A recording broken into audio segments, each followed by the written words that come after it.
Hello everyone, welcome back to my channel. Welcome back to one more vlog. ఈరోజు thumbnail చూస్తేనే అర్థమైంటుంది కదా vlog ఏంటో.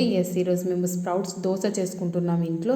ఇంత క్రియేటివ్ దోశ చేయడానికి రీజన్ ఏంటంటే, మా హస్బెండ్ ఏం చేశారంటే, నాకు తెలియకుండా చాలా క్వాంటిటీ ఆఫ్ గ్రెయిన్స్, అది డిఫరెంట్ టైప్ ఆఫ్ గ్రెయిన్స్ని నానబెట్టేసినాడు అనమాట. అది ఎంత అంటే, ఇలాంటి బాక్సెస్ 2 బాక్సులు అయ్యాయి అవి మొలకలు వచ్చిన తర్వాత.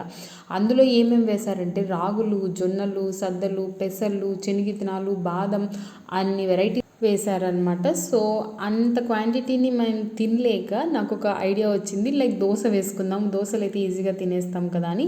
సో ఇంకా మేము ఐడియా వచ్చింది కదా, ఇంప్లిమెంటేషన్ స్టార్ట్ చేసామన్నమాట. లైక్ వాటన్నిటిని తీసుకెళ్ళి మిక్సీలో వేసేసాము. సో ఫైన్ పేస్ట్ లాగా చేసేసుకున్నాము, లైక్ దోశ పిండిలాగా.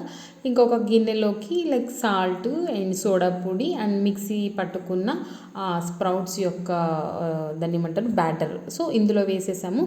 వేసిన తర్వాత ఇంక దోశ పిండిలాగా కలుపుకున్నాం అనమాట, కొంచెం వాటర్ వేసి. సో ఇవి లేస్తాయో లేదా అని ఫుల్ డౌట్తో ఉన్నాం మేము. సరే అని ఇంకా పెనం అయితే వేడివేడిగా అయింది, ఇంకా దోశలు వేయడం స్టార్ట్ చేసాం. మేమేం చేస్తున్నామంటే, అది ఓవర్ స్ప్రెడ్ చేయడంతో అది ఆ గరిటెకి అతుక్కొని వెనక్కి వచ్చేస్తుంది.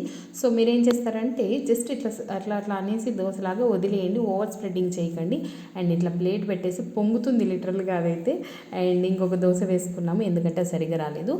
అండ్ ఇప్పుడు వేసిన దోశ అయితే పర్ఫెక్ట్గా వచ్చిందనమాట. సో మీరు కూడా ఎవరైనా స్ప్రౌట్స్ని ఓవర్ క్వాంటిటీలో నానబెట్టి, లేకపోతే స్ప్రౌట్స్ లాగా తినలేకపోతున్నాము, కొంచెం ఇంట్రెస్టింగ్గా కావాలి అని అనుకునే వాళ్ళు ఇలా దోశ పిండి లాగా ట్రై చేయండి. ఇంట్లో నార్మల్ దోశ పిండి కూడా ఉంది, బట్ మేము మిక్స్ చేయలేదు, లేస్తున్నాయి కదా దోశలోని.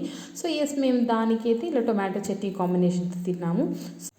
That's all. సో ఈ చిట్టి వ్లాగ్ మీకు నచ్చిందని అనుకుంటున్నాను. నచ్చితే లైక్, షేర్, కామెంట్ చేసి సబ్స్క్రైబ్ చేసుకోకపోతే సబ్స్క్రైబ్ చేసేసుకోండి ఫాస్ట్గా. See you in the next vlog. Bye bye.